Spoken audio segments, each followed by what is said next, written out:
Welcome all one more time here on your favorite show, SANKOFA, your host Maponga J, live from Galaxy Universal Networks here in Johannesburg, Midrand, South Africa.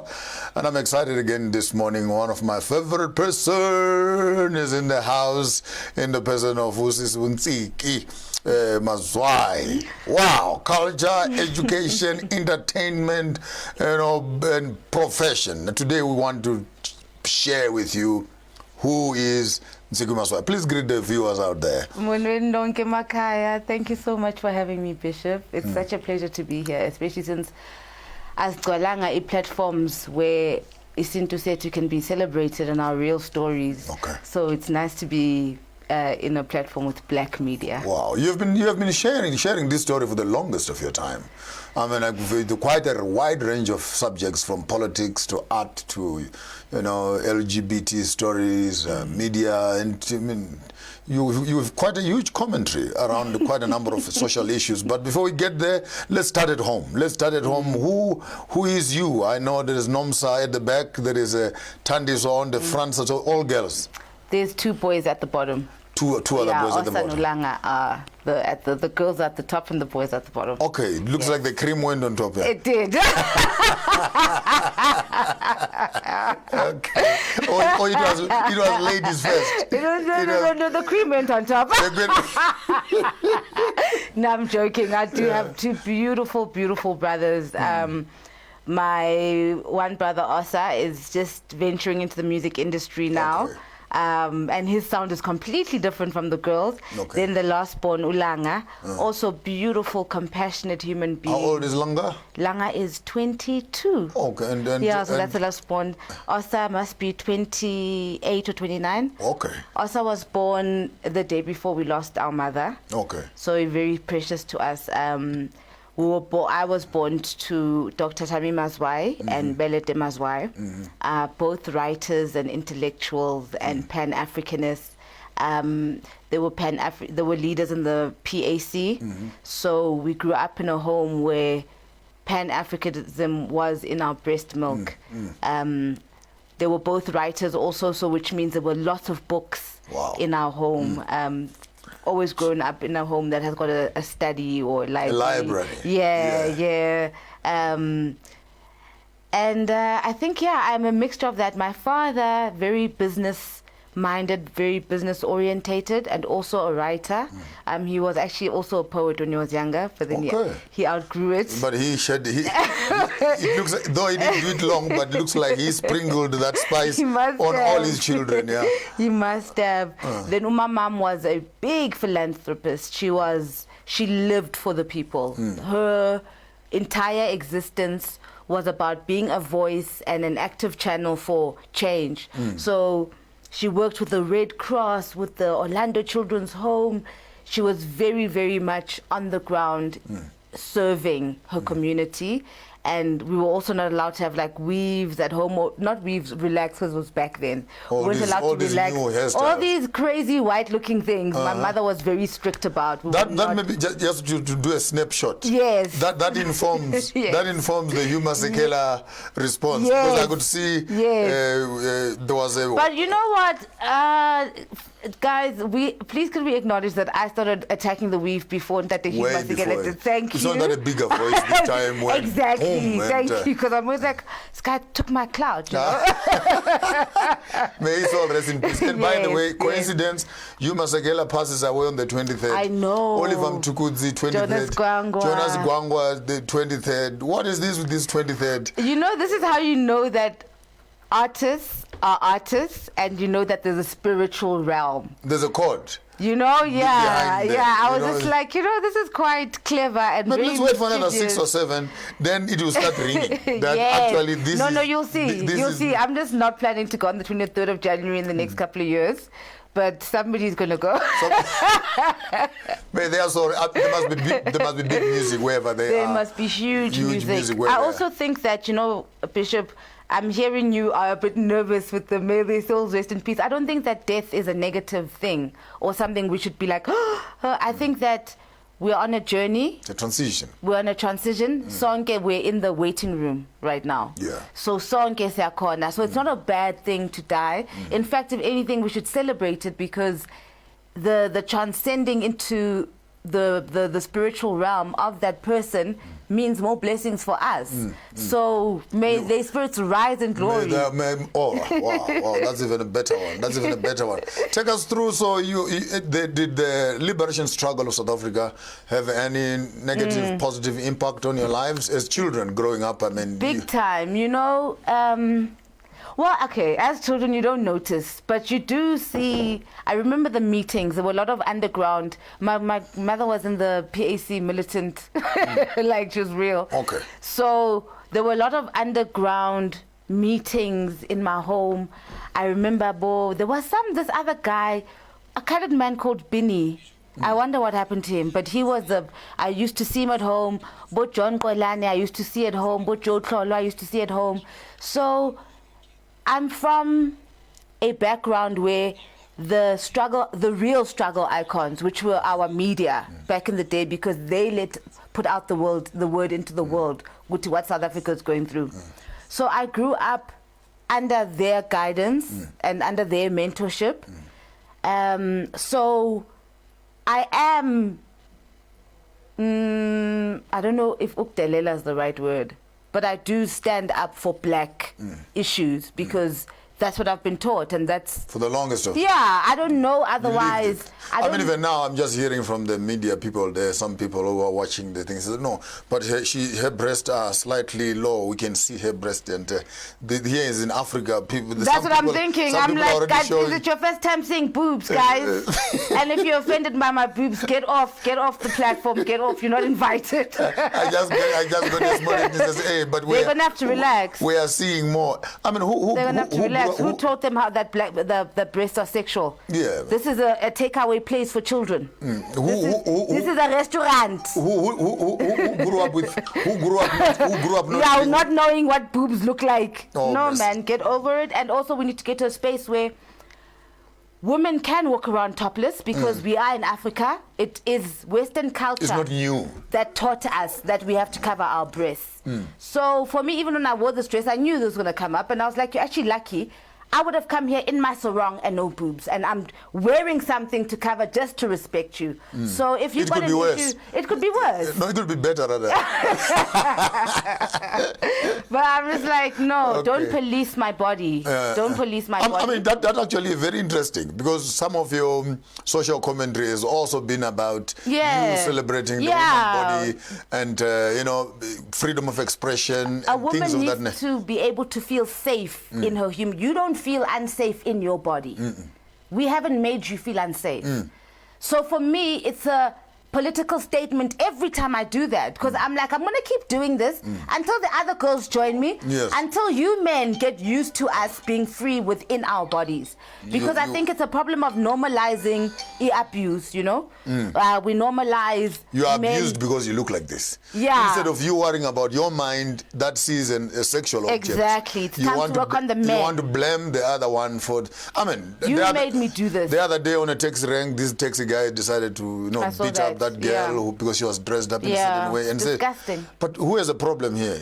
Does she have a problem with less, or you have a problem with less in your heads? Yeah. I think that a lot of our issues, the male entitlement, is something that we need to really address. I mean, in the country, we've got a big gender-based violence issue, and it's not really leaning towards women. It's leaning towards men raping women, men beating up their partners. So there is, the men keep joking about a men's conference, badlale, but there is a need for a men's conference. There is a sickness that is in the mind of men right now, and it does need to get... But we can take it 2 seconds, maybe 2 minutes, just to deliberate on that. As you rightfully put it, that our background, nudity was not an issue.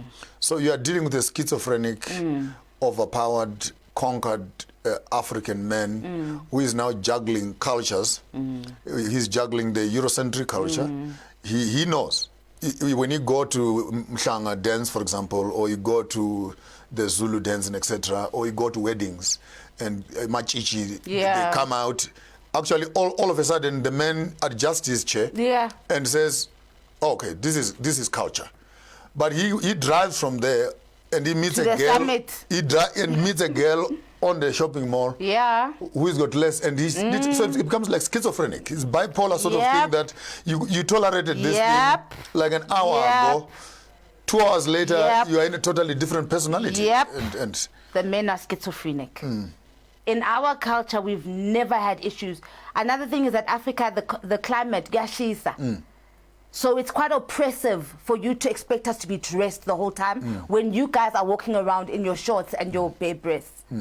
So it's not an issue. It's, you know, so I think that's fine. If you guys, I think she has clarified on that. It's part of expression. We're in Africa here, and maybe next time we must actually do it. No, we'll put it in context. We'll put it in context. We'll get a few other cultural, expressions, and let's put it in context. That you dress up fashionably, and then have this and say, now what's the difference?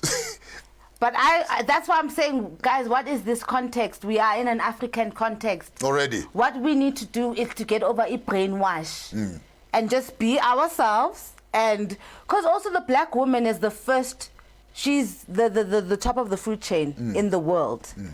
So we can't expect white people or yellow people to be the ones who are going to lead the emancipation of women. The emancipation of women is going to be led by black women. So I'm just like, I'm ready. I'm ready for the women to take ownership and to let go of the shame, and we go back to, because it's uncomfortable, man. It's just uncomfortable. Check the space.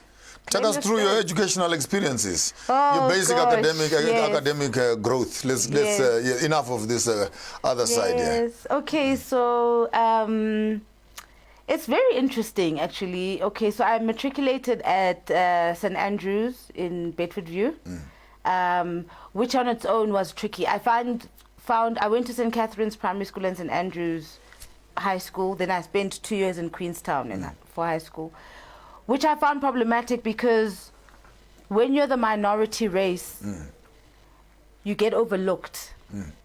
So you have to keep on say, I'm here. They don't even do that. When you do that, they shut you down. They don't want to. White people don't want to see black brilliance, and when they see black brilliance, they'll set you up against one of their own white brilliance, and then put all the hype on that person. Yes, and then they must ride on you to show you that you're less.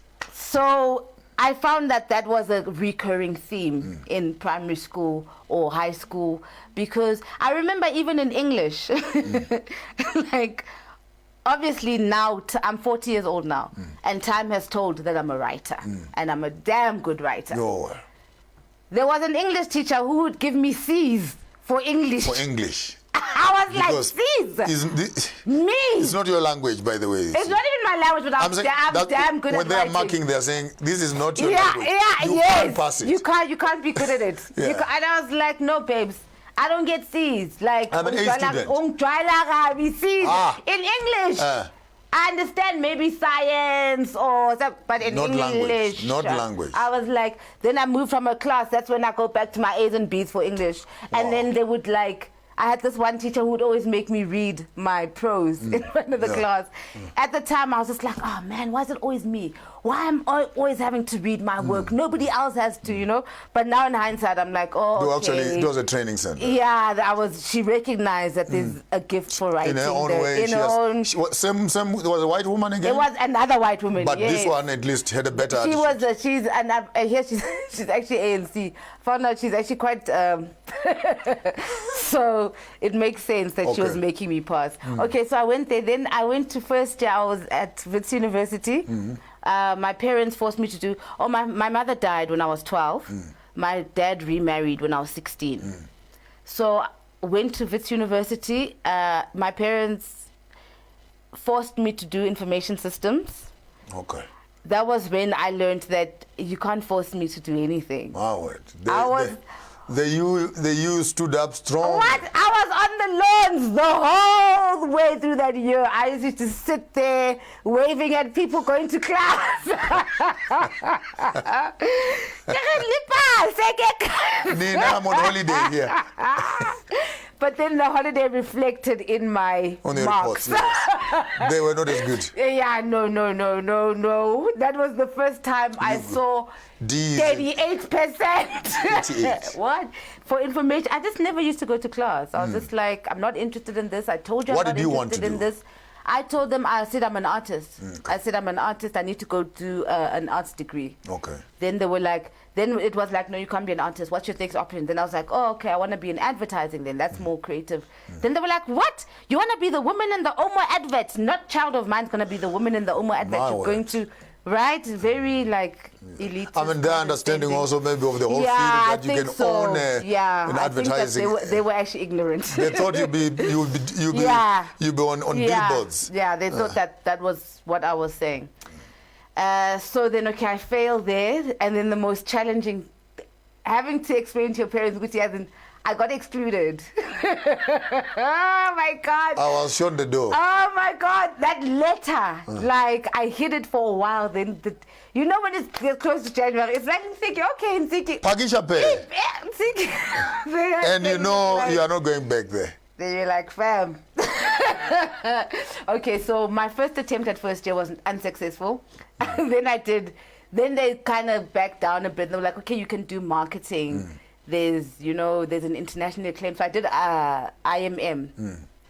I did my market, but it took me a little bit longer than to adjust in there. Yeah, not even to adjust, because that's when my poetry and Sana Urongo started popping. And you were young then. I was young. Lots of things are boiling up. Yeah, and, by 21, my beadwork had started, shown itself. House of Mobu. House of Mobu.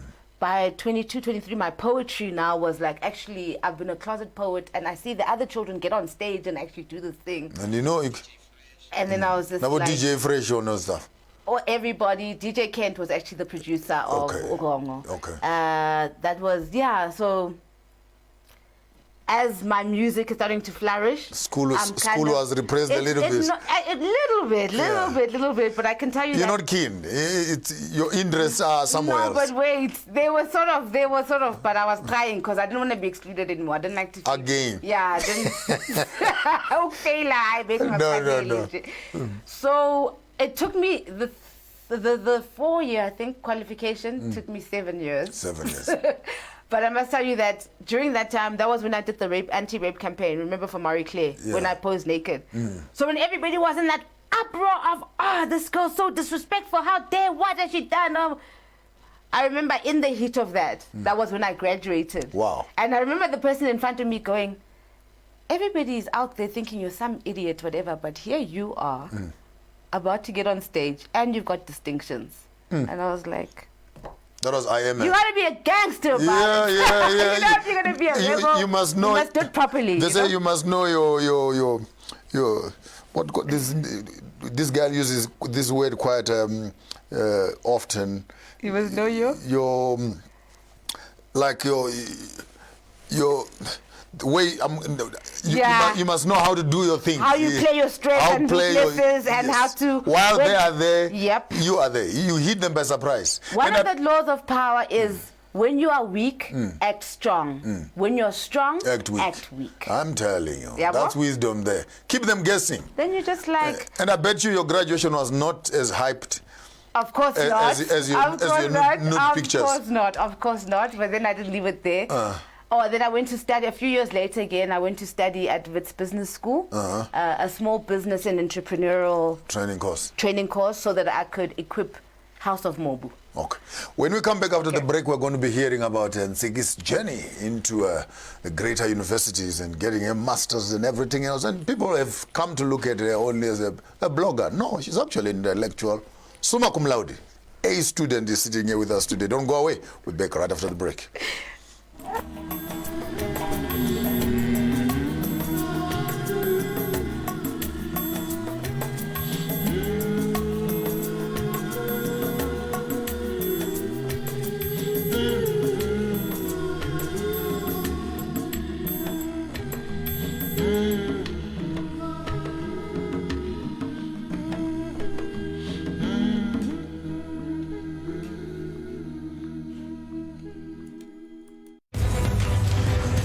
Make massive moves. Isn't that your daughter's bib? The truth is, I feel like Arabella's always with me. Don't you ever forget this man's face. He killed your brother.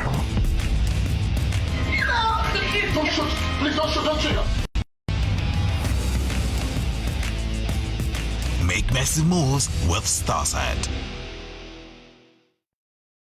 I want you to eat healthy food because it's delicious. Make massive moves. Would you like another one? I love it. I love this too. This is amazing. The grits are so creamy. Oh, I take pride in my grits. No, so flavorful. I think that looks wonderful. Yeah. It's so incredible.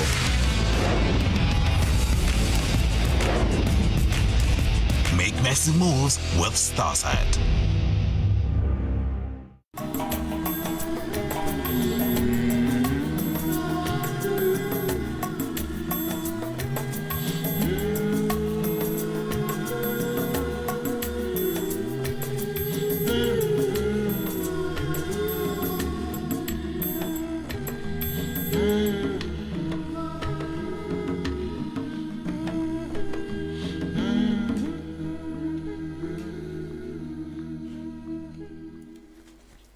Welcome back to your wonderful show this beautiful Sunday afternoon.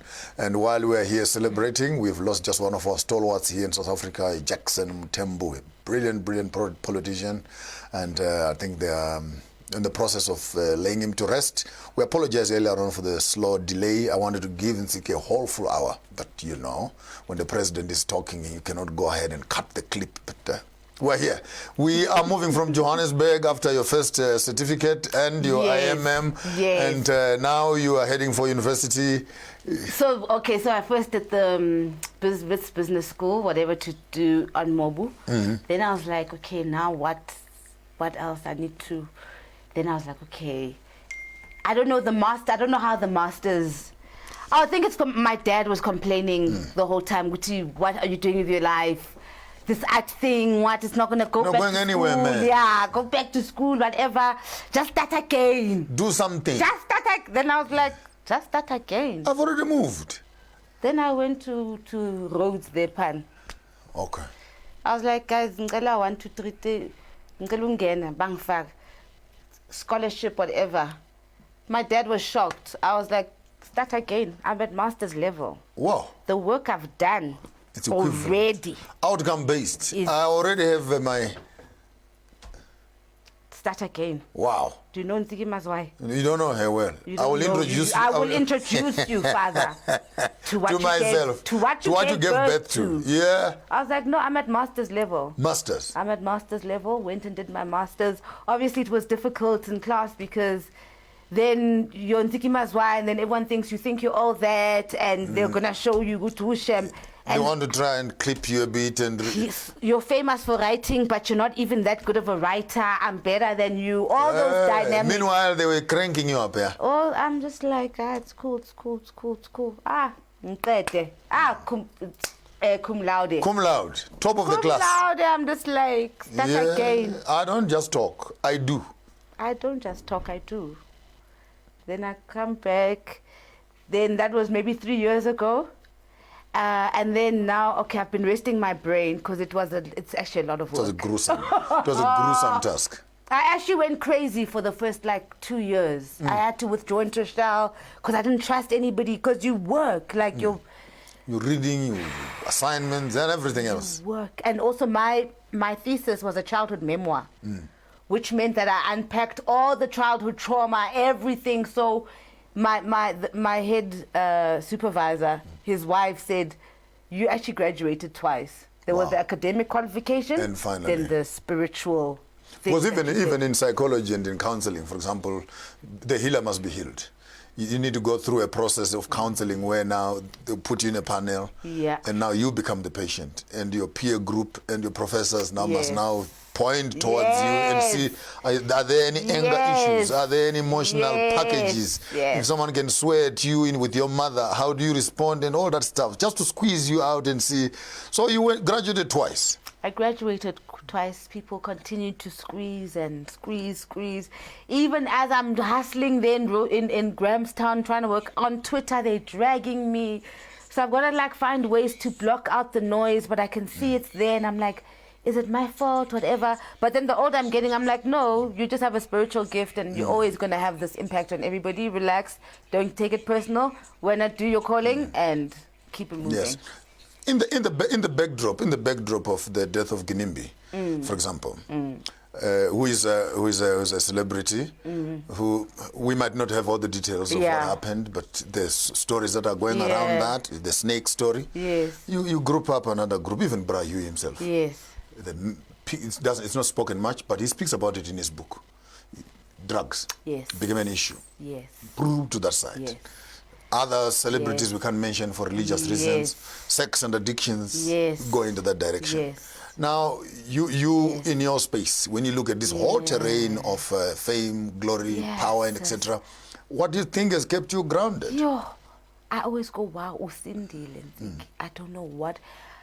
I think it might have worked in my favor, being shoved in my sister's shadow, because then I had to focus on how do I make an identity for me? How do I... Because every time someone asks you, says, oh, That's so the so second word that comes out. Exactly, so... And your young sister also complains that every time she's being asked... You see, and it's a horrible thing. It's a really horrible thing. I remember I used to tweet about that. I was like, no, guys, when my little sister comes through with her work, don't bring me up. It's got, you're just being malicious. You're projecting Deal with your her issues. as an individual. Yeah, this is a business. Like, even when they ask me, like when I tweet or something and somebody brings up Tantra, I'm like, why are you doing that? She's got a Twitter account. I'm Reebok, she's Nike. Go to Nike if you want Nike information on Nike. But everybody here is a Reebok fan. Yeah. These are you are here because you want to identify, Yeah, you want to know me. yeah. I'm not here because of my family, and it's not a. We're not at Msebenzi, guys, where I'm representing my family. I represent me. I represent me in this world. I'm a grown woman with two hands, 2 feet. Like my at own 40 brain, years, you know what I'm at 40 years, someone still think you're a toddler. I mean, like if we look in my space as a religious leader, I think brought up in the church and drive up all the echelons quickly. I mean, I was 16, I was already in college. And 19, I had already graduated, 2 degrees later, 3, 25. And before you notice it, you've actually gone through the back of the house. Yeah. Boom, you're a bishop. And then at this age, people still want to ask me, but as a pastor, you can't say that. As a bishop, you can't say that. Say, hey, a 52-year-old man, a qualified graduate and a theologian, and you tell me that I can't say that. When I even failed matric, for crying out loud. But because your pastor has been telling you, this is the only truth, all of a sudden you want to go walk out from your closet telling me how high and how to manage. So we have this problem where people always juxtapose, you know, what they their would prefer, projections and their fears. what they would prefer on you. And they try to like psychologically drive you towards that. But I want to move more into your house of Mobu and your spiritual journey as an artist also, and say, how is that, why did you end up with beads? Maybe that was the grounding. You know, when the other children were doing drugs and getting drunk, I was at home doing my beads. Like, you know, the beadwork came, I was 21 years old. I just finished my exams. My friends were still writing theirs.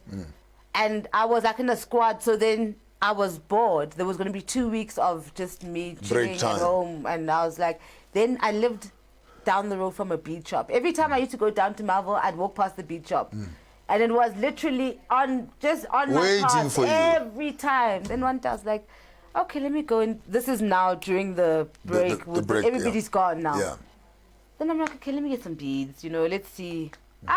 Then I start. No schooling, nothing. No one taught you. You just got a needle. And I just got a needle and I was just like, okay. I saw one of the dresses that you made. Yeah, I was actually going to wear it. Beautiful piece of work. And no, I also have my own addiction. Yes, it's so mine is these cowrie shells and a little beautiful. bit thick. The blue on the cowrie shell, it comes like that. No.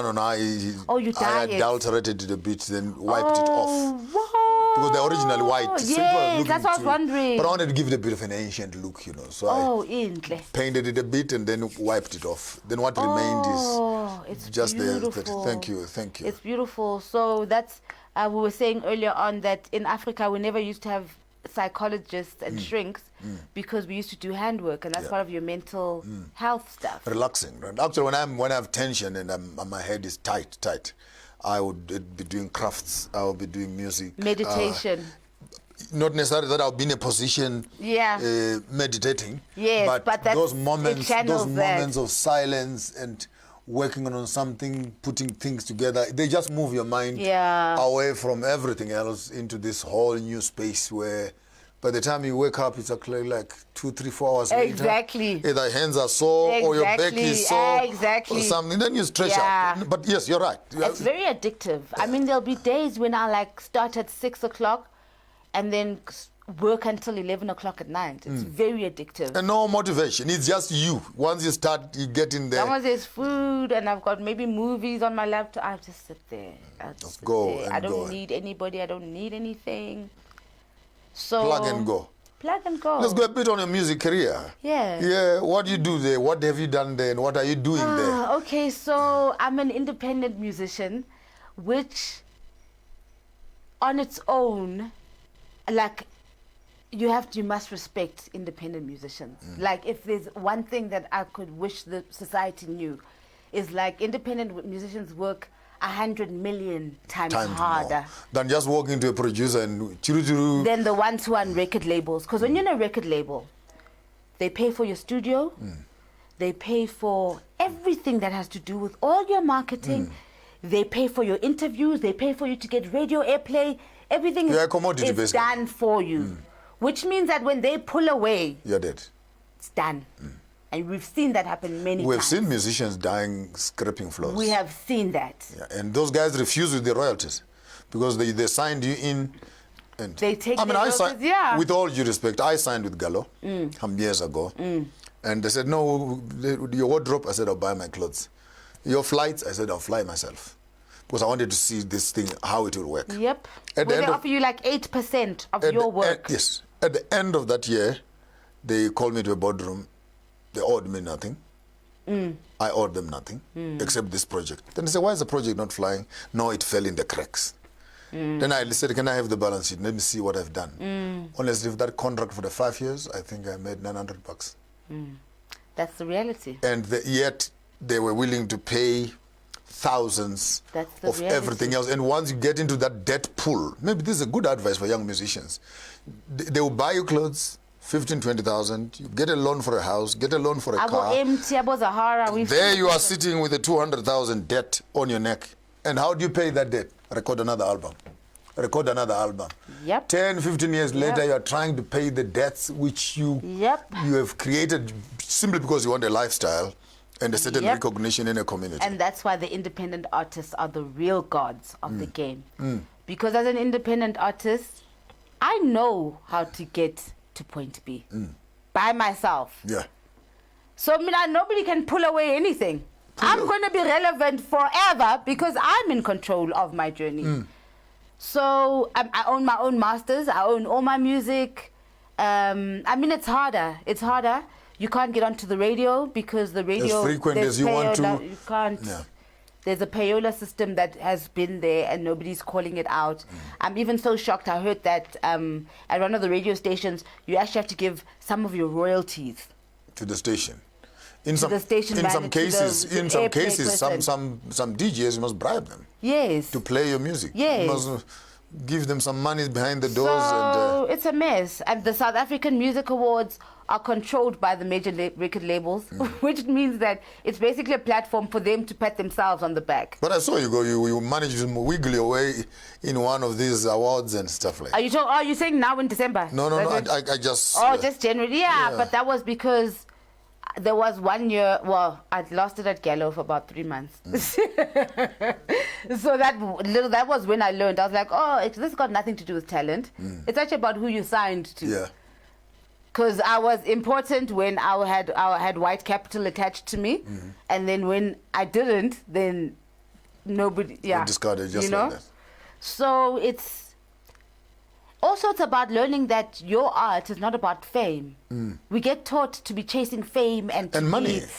Yeah. The other day, when I started doing music, for example, much more seriously. I mean, I've been on these traditional instruments and trying to create a South African spiritual sound. It's there, but it's scattered.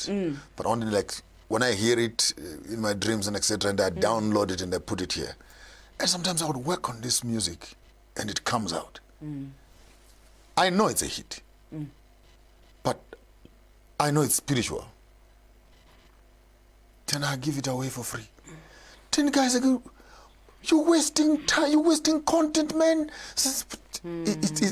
It's meant to. It's a music is a meant to spiritual reach thing for us. and it's not a capitalist. and heal someone. Yeah. And if someone is healed, I am sorted. Yeah. I am equally happy. I've done Yeah. my part, and that kind of thing. So if you start chasing fame with your talent, most likely money will be running away from you. But if you leave your talent, maybe money starts getting attracted to you. As we say in plantations, you never see a tree selling mangoes on the street.